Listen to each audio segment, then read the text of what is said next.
Bonjour à tous. La séance d'aujourd'hui est consacrée à deux exercices d'analyse. On va commencer par le premier exercice.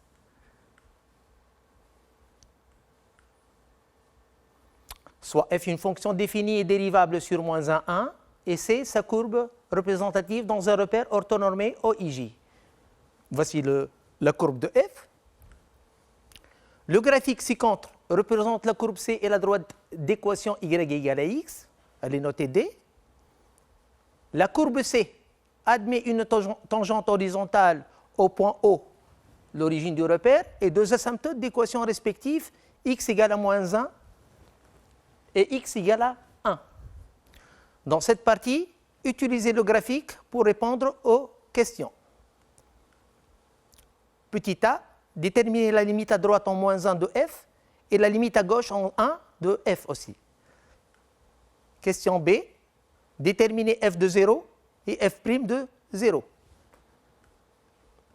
Justifier que le point O est un point d'inflexion de C. Question D, dresser le tableau de variation de f sur l'intervalle ouvert moins 1, 1. Deuxième question, soigner la restriction de f à l'intervalle 0, 1, semi-ouvert à droite, 0, 1. Montrer que G réalise une bijection de 0, 1 sur l'intervalle J que l'on déterminera. La question B, donner le nombre de solutions de l'équation G de x égale à x. On désigne par alpha celle qui appartient à l'intervalle ouvert 0, 1. Question C, tracer C', la courbe représentative de G-1 sur le même repère OIJ. Pour la partie B maintenant, on va supposer qu'il existe deux réels A et B, tels que pour tout x de moins 1, 1 ouvert, on a f de x égale ax plus b plus ln de 1 plus x sur 1 moins x. Première question A, montrer que f' de x égale a plus 2 sur 1 moins x au carré. Question B, montrer que a égale à moins 2 et b égale à 0. On va supposer dans la suite de l'exercice que f de x égale moins 2x plus ln de 1 plus x sur 1 moins x, c'est-à-dire on va remplacer le a par moins 2 et le b par 0. Deuxième question là, montrer que la fonction f est impaire. Troisième question A, utiliser une intégration par partie pour montrer que l'intégrale entre 0 et alpha de ln de 1 plus x sur 1 moins x dx est égale 3 alpha carré plus ln de 1 moins alpha carré. Question B, c'est une question de calcul d'air. Soit A de alpha, une mesure de l'air de la partie du plan limitée par les courbes C et C' et les droites d'équation respectives x égale 0 et x égale alpha. Déterminer A de alpha. Voilà, on va commencer par les solutions de cet exercice. Voici le graphe de la fonction f. Première question A, la limite à droite, et la limite, à droite en moins 1 et la limite à gauche en 1.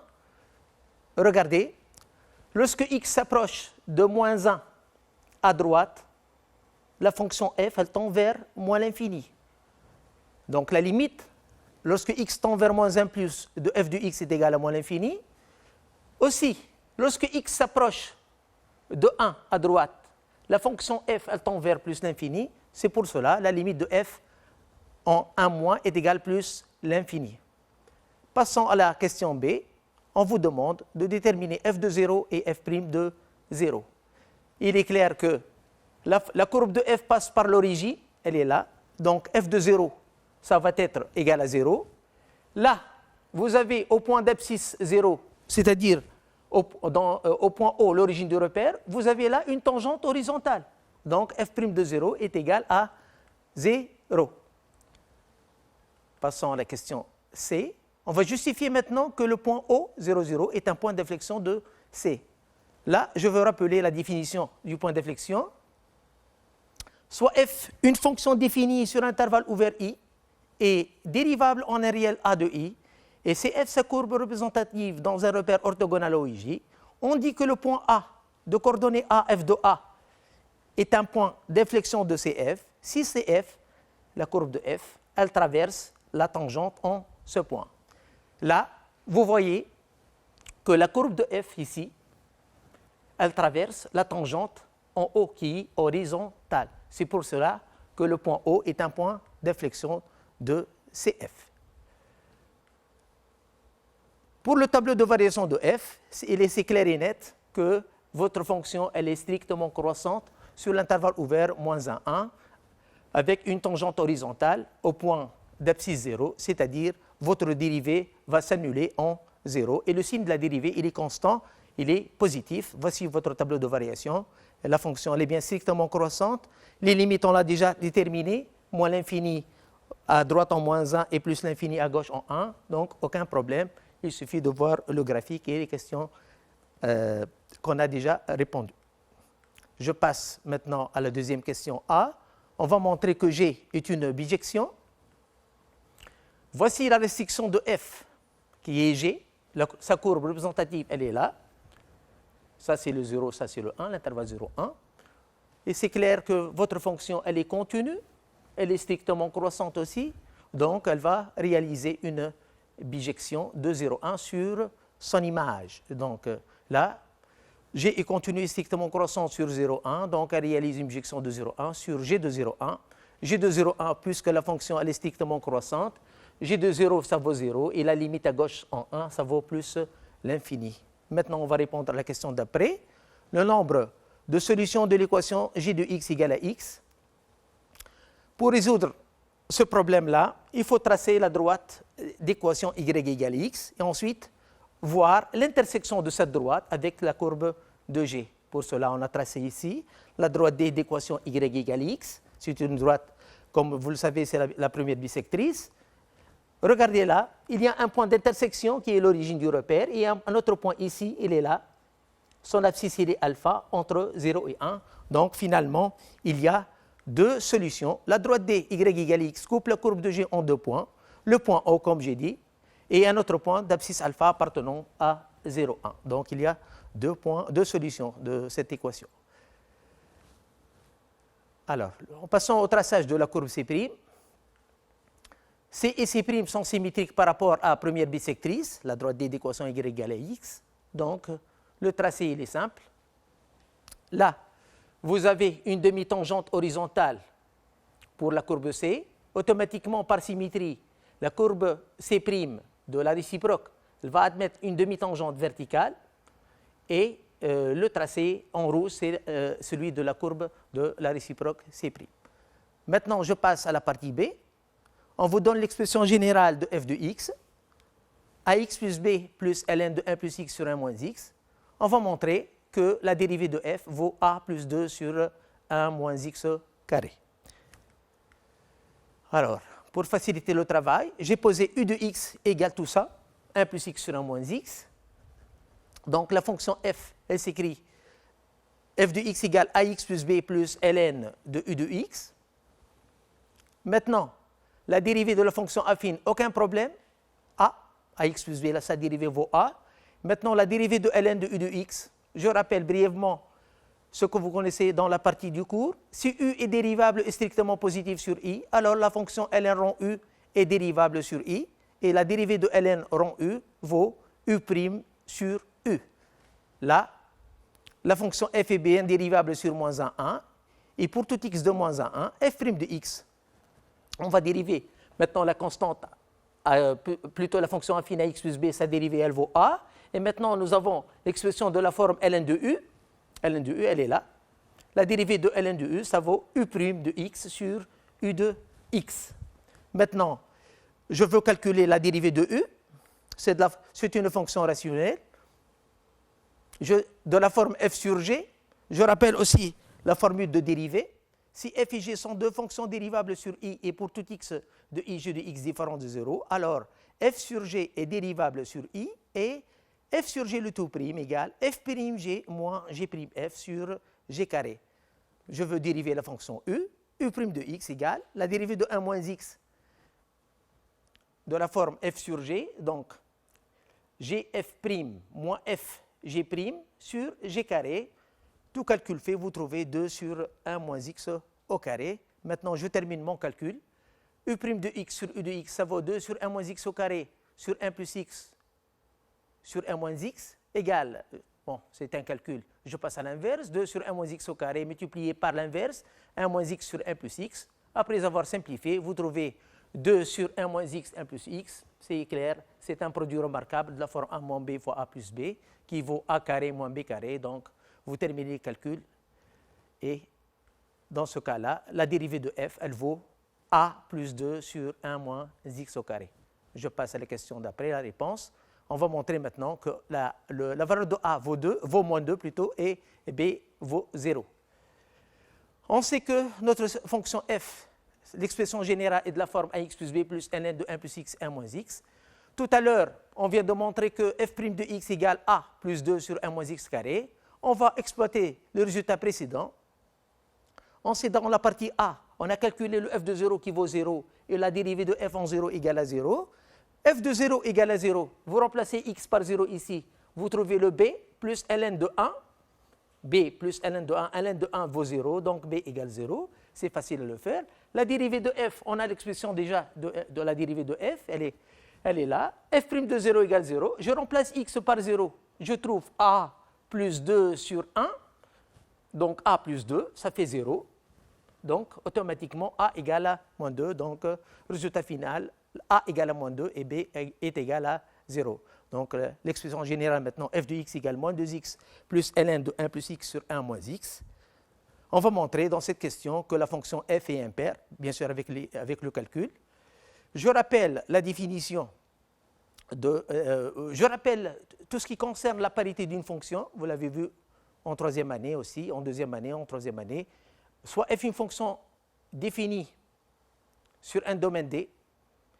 F est une fonction paire si pour tout x dans D, moins x appartenant à D et f moins x égale f de x. F est une fonction impaire si pour tout x de D, moins x appartient à D et f de moins x égale à moins f de x. Nous sommes dans ce cas-là. Donc, je dois prendre x dans le domaine qui est l'intervalle ouvert moins 1, 1. Tout d'abord, il ne faut pas oublier de prouver ça.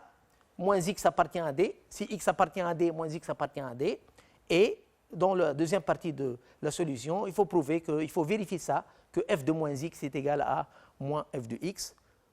Alors, soit x dans l'intervalle ouvert moins 1, 1.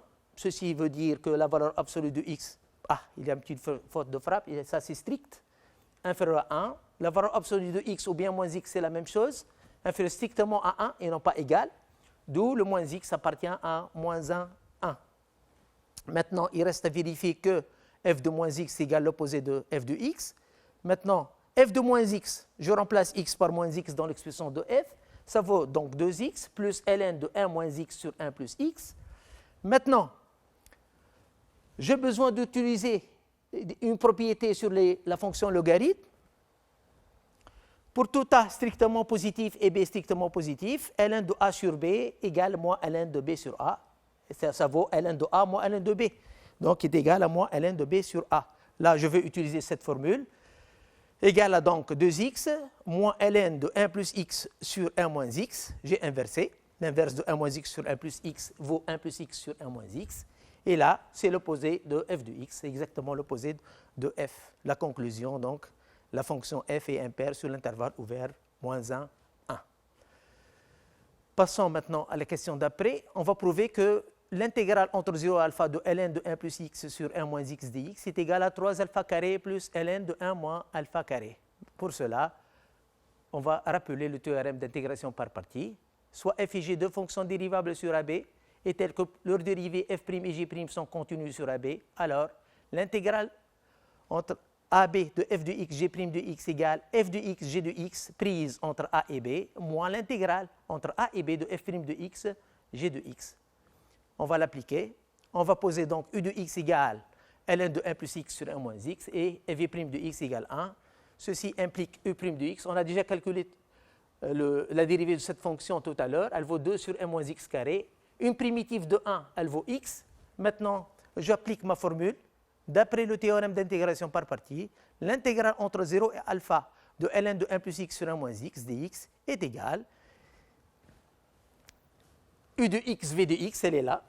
Ln de 1 plus x sur 1 moins x multiplié par x, elle est là, prise entre 0 et alpha, moins l'intégrale de cette partie, ce produit-là, u' de x fois v de x, donc moins l'intégrale entre 0 et alpha 2x sur 1 moins x carré. C'est le produit u' de x multiplié par v de x. Avec tout calcul fait, vous trouvez là l'image de alpha. Alpha ln de 1 plus alpha sur 1 moins alpha, elle est là. Plus, regardez, l'intégrale, elle est linéaire. Donc, le moins, il va être là, avec le moins 2i, avec le 2x. On obtient alpha ln de 1 plus alpha sur 1 moins alpha, plus l'intégrale entre 0 alpha de moins 2x sur 1 moins x carré dx. Maintenant, nous avons la forme u' de x sur u de x. Je rappelle comment calculer une primitive de cette fonction. Si u est dérivable et ne s'annule pas sur i, alors une primitive de u' sur u est la fonction ln de valeur absolue de u plus k, où k est un réel. Donc, je termine mes calculs. Ça vaut donc alpha ln de 1 plus alpha sur 1 moins alpha, plus ln de la valeur absolue de 1 moins x carré, prise entre 0 et alpha. Ça vaut alpha ln de 1 plus alpha sur 1 moins alpha, plus ln de 1 moins alpha carré, car la quantité 1 moins alpha carré, elle est bien positive. Le alpha, il est strictement plus petit que 1. Il est compris entre 0 et 1. C'est pour cela le alpha carré est plus petit que 1 et 1 moins alpha carré, c'est une quantité strictement positive. Voilà. Donc, je termine. Maintenant, dans la suite de l'exercice, ça me gêne peut-être la quantité ln de 1 plus alpha sur 1 moins alpha. Donc, il faut revenir à la question précédente, aux questions précédentes. On sait que g de alpha égale alpha. Donc, ça donne moins 2 alpha plus ln de 1 plus alpha sur 1 moins alpha égale alpha. Ce qui entraîne que ln de 1 plus alpha sur 1 moins alpha égale à 3 alpha. Donc, moins 2 alpha, elle va être là, 3 alpha. Ainsi, l'intégrale entre 0 alpha de ln de 1 plus x sur 1 moins x dx égale 3 alpha carré. 3 alpha carré. Je multiplie par alpha. Où est-elle? Elle est là. Alpha multiplié par ln de 1 plus alpha sur 1 moins alpha. Donc, alpha multiplié par 3 alpha, ça fait 3 alpha carré. Et vous avez la quantité ln de 1 moins alpha carré, elle est là. On vient donc de montrer que l'intégrale, ça vaut 3 alpha carré plus ln de 1 moins alpha carré. Passons à la question d'après. Maintenant, la question sur le calcul d'air. On donne A de alpha l'air de la partie du plan limité par les courbes C et C' et les droites d'équation respectives x égale 0 et x égale alpha. Je rappelle le tracé des deux courbes. Voici la courbe de C, la courbe de C', la première bisectrice. Voici le point de coordonnées alpha alpha. Voici l'abscisse alpha. Donc, l'air de la partie assurée n'est autre que l'air de la partie du plan délimitée par la droite D d'équation y égale à x et la courbe de f. Et A de alpha, c'est cette partie-là assurée, son air multiplié par 2. Pourquoi? Parce que l'air que je veux chercher, c'est toute cette partie-là. Cette partie avec son symétrique. C'est pour cela que j'ai écrit A de alpha égale le double de l'air de cette partie, qui vaut exactement ça. 0 alpha, la valeur absolue de x moins f de x dx, unité d'air. D'accord? Donc, je répète, cette intégrale-là, elle vaut l'air de cette partie assurée.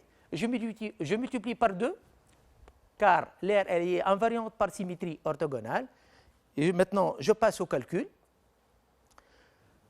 J'ai enlevé le symbole valeur absolue, vu que la droite D, sur l'intervalle 0 alpha, la droite D, elle est au-dessus de la courbe de C. Voilà. Donc, x plus grand que f de x. Maintenant, on va travailler cette intégrale. L'intégrale entre 0 alpha de x moins f de x dx, ça vaut l'intégrale entre 0 alpha de 3x moins ln de 1 plus x sur 1 moins x. J'ai remplacé l'expression de f de x. C'est très simple de vérifier ce calcul-là. Maintenant, l'intégrale de f moins g, ça fait l'intégrale de f moins l'intégrale de g. C'est une propriété concernant les intégrales. Donc, ça vaut l'intégrale entre 0 alpha 3x dx moins l'intégrale entre 0 alpha de ln de 1 plus x sur 1 moins x dx. Une primitive de 3x, ou bien l'intégrale entre 0 alpha de 3x dx égale 3 fois l'intégrale entre 0 alpha de x dx. Une primitive de x, ça vaut x carré sur 2.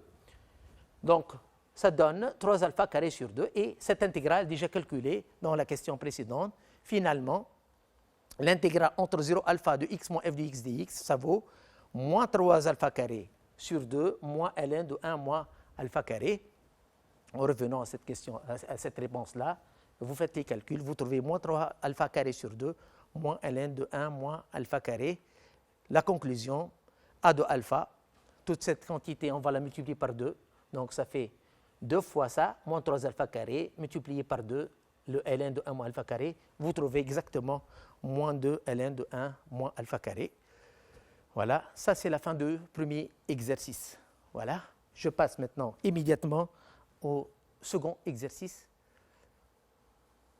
Voilà, ça c'est notre exercice numéro 2. Voici l'énoncé. On vous donne la fonction f qui est x, ceci, la racine carrée de moins exponentielle x.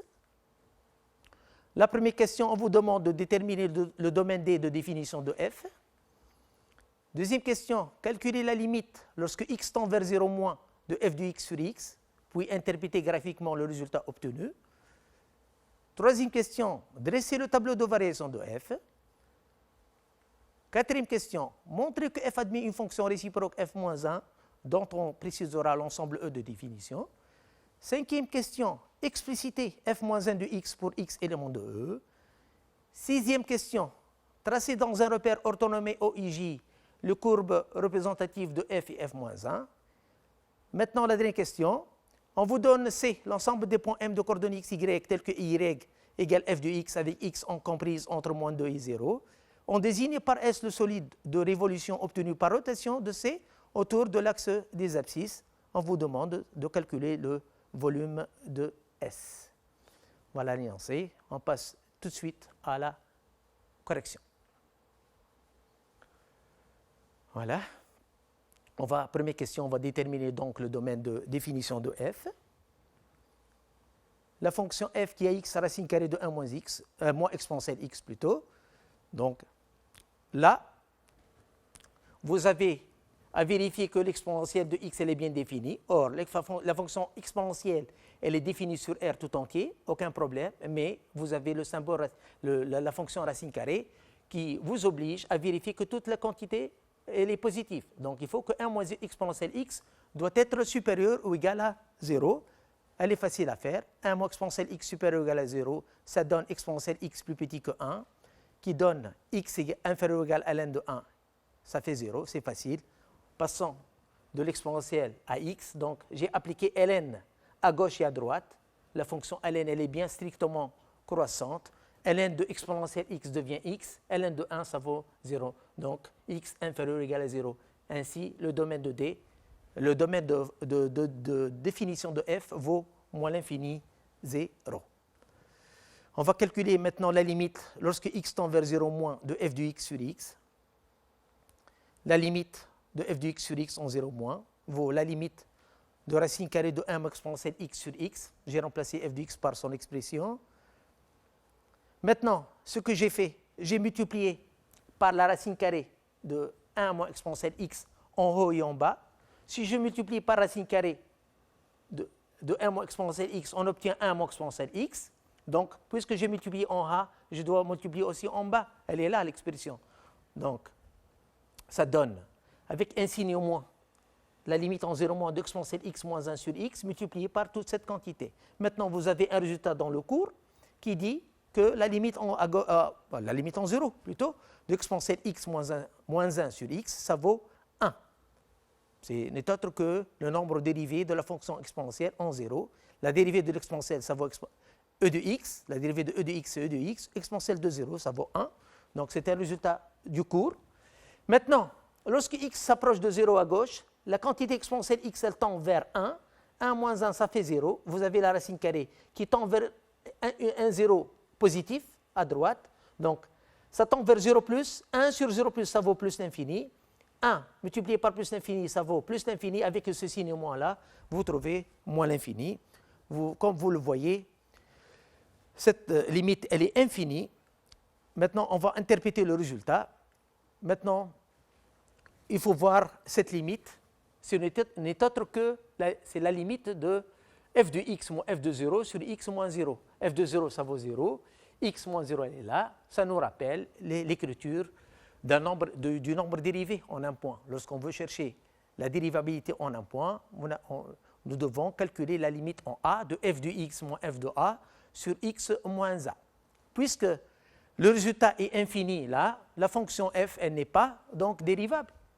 La fonction n'est pas dérivable et graphiquement, vous avez une demi-tangente verticale et dirigée vers le haut. Là, j'ai appliqué la règle du signe, moins multiplié par moins, ça fait plus, donc elle est dirigée vers le haut. Donc la fonction f n'est pas dérivable à gauche en 0 et sa courbe CF admet au point d'abscisse 0 une demi-tangente verticale dirigée vers le haut. Troisième question, on va étudier les variations de f. Maintenant, la fonction f de la forme racine carrée de 1 moins exponentielle x, donc je veux poser u, la fonction qui est x associe 1 moins exponentielle x, elle est bien dérivable et strictement positive. Donc la fonction f qui est x associée racine carrée de moins 1 moins exponentielle x, elle est bien dérivable sur moins l'infini 0. Là, j'ai utilisé la dérivée de la fonction racine de u. Je rappelle brièvement ce résultat. Si u est dérivable et strictement positif sur l'intervalle i, alors la fonction racine carrée de u, elle est bien dérivable sur i et sa dérivée, elle vaut u' sur 2 racine de u. Maintenant, je passe à la dérivée. La dérivée de f, donc elle vaut u' de x sur 2 racine de x, avec u de x égale 1 moins exponentielle x. Donc, la dérivée de u, elle est facile. La dérivée de 1 vaut 0. La dérivée exponentielle x, ça vaut lui-même exponentielle x. Avec ce signe moins, elle vaut donc moins exponentielle x. Et là, vous avez la 2 racine de u de x égale 2 racine de 1 moins exponentielle x. Comme vous le voyez, la quantité qui est en bas, elle est strictement positive. L'exponentielle x, il est toujours strictement positif. Avec le signe moins, il est négatif. Négatif sur positif, donc c'est négatif. Le signe de la dérivée, il est strictement négatif. Automatiquement, votre fonction, elle est strictement croissante sur l'intervalle moins l'infini 0. Là, dans votre tableau, il faut signaler le signe au moins de la dérivée. Là, vous avez une barre ici, puisque la fonction f n'est pas dérivable à gauche en 0. La limite, elle est simple, en moins l'infini. La limite en moins l'infini, l'exponentielle en moins l'infini, ça vaut 0. Donc ici, 1 moins 0, ça fait 1. Racine carrée de 1, ça vaut 1. Il n'y a pas de forme indéterminée. Là, vous avez à calculer l'image de 0, elle est simple. L'exponentielle de 0, ça vaut 1. Donc 1 moins 0, ça fait 1. Racine de 1, plutôt, l'exponentielle de 0, ça vaut 1. 1 moins 1, ça fait 0. Donc racine carrée de 0 est égale à 0. Donc votre tableau de variation, il est bien clair. On va montrer maintenant que la fonction, elle va réaliser une bijection. F est continue et strictement décroissante sur l'intervalle moins l'infini 0. Donc, elle réalise une bijection de moins l'infini 0 sur son image, qui est égale à 0,1. La fonction, elle est strictement décroissante. Donc, l'image de cet intervalle-là, là, vous mettez f de 0, qui vaut 0, et la limite en moins l'infini, elle vaut 1. Donc, c'est bien 0,1. Par conséquent, le domaine de définition de votre fonction réciproque est exactement cet intervalle-là, 0,1. C'est le domaine E qu'on cherche. La fonction f-1, elle est bien définie sur cet ensemble E, elle est égale à 0,1.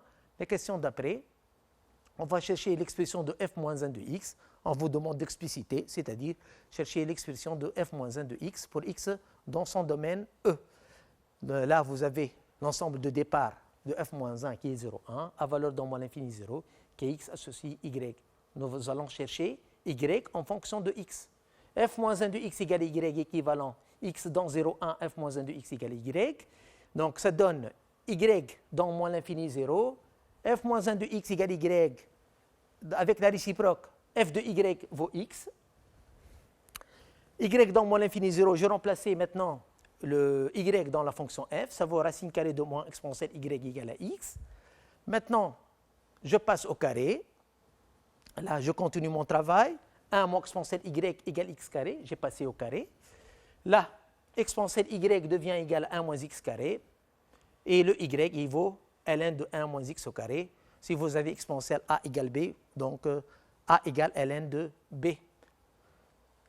Même si la fonction réciproque, elle vaut en tout point de 0,1, en tout réel x de 0,1, f moins 1 de x égale ln de 1 moins x au carré. Ça, c'est l'expression de f moins 1 de x. Maintenant, on passe au traçage de deux courbes CF et CF moins 1.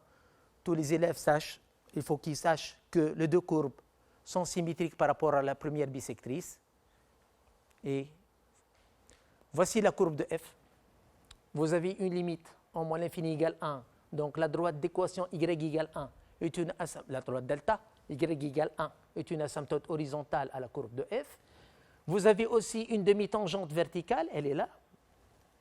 Donc la courbe de f elle est strictement décroissante, elle a une demi-tangente verticale. Maintenant, après avoir tracé la droite dy égale x, je trace la courbe de la réciproque. Une demi-tangente verticale, ça donne une demi-tangente horizontale là, ça c'est son symétrique. Maintenant, point par point, l'asymptote y égale 1, d'équation y égale 1 sont symétriques par rapport à dy égale x. Elle va être la droite d'équation x égale à 1, elle est là, ça c'est la droite delta prime d'équation x égale 1. Et maintenant, le tracé de cf moins 1, il est là. Voici votre courbe de la fonction réciproque. Elle est simple, elle n'est pas difficile du tout. Passons à la dernière question, calcul de volume. Voilà, ça c'est l'ensemble C. C'est quoi l'ensemble C? C'est l'ensemble des points M de coordonnées x, y, tels que y égale f du x, avec x entre moins 2 et 0. Voici la courbe de f. La section de f plutôt sur l'intervalle moins de 0. Voici, elle est là. Maintenant, on va essayer de faire tourner cette courbe autour de l'axe des abscisses. Donc, ça va engendrer un solide de révolution. Il est là, ça c'est le solide. Vous connaissez la formule du cours concernant le volume, le calcul du volume. V égale pi multiplié par l'intégrale entre moins 2, 0 de f carré de x dx, unité de volume. Maintenant, je veux calculer moins 2, cette intégrale entre moins 2 et 0 de f carré de x dx. Ça vaut moins 2, 0. La racine carrée, elle va disparaître avec le carré. 1 moins exponentielle x dx. Maintenant, un calcul très simple. Une primitive de 1, elle vaut x. Une primitive d'exponentielle x, elle vaut exponentielle x. Et maintenant, tout calcul fait. L'image de 0, ça vaut moins 1. C'est 0 moins exponentielle de 0, ça fait 1. Donc, moins 1, moins l'image de moins 2. Ça, c'est le moins 2, moins exponentielle de moins 2. Tout calcul fait, il faut enlever les parenthèses. Vous trouvez 1 plus exponentielle de moins 2. Finalement, le volume vaut pi, facteur de 1 plus exponentielle de moins 2, unité de volume. Voilà, c'est la fin de cette séance. Merci de l'avoir suivi. Bonne continuation et une brillante réussite au bac, chers élèves.